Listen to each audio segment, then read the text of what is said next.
Vamos ver o que é que a Marina acha Oi? de experimentar Nutella.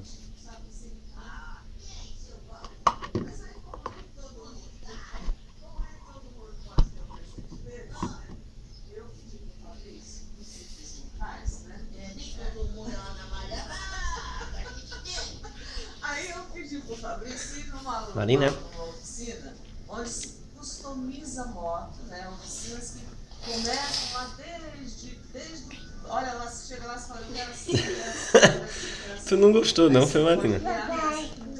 Tô mirando. Não. Toma. Só eu esse tamanho aqui só vira. E nós descobrimos uma oficina, Marina?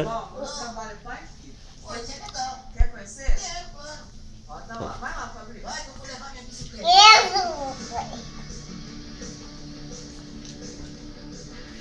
A oficina dos dois, Atari. Marina não gostou de Nutella. Com máquinas robustas. Mas não é que a que mais chama atenção é a menorzinha. É porque Não, é assim.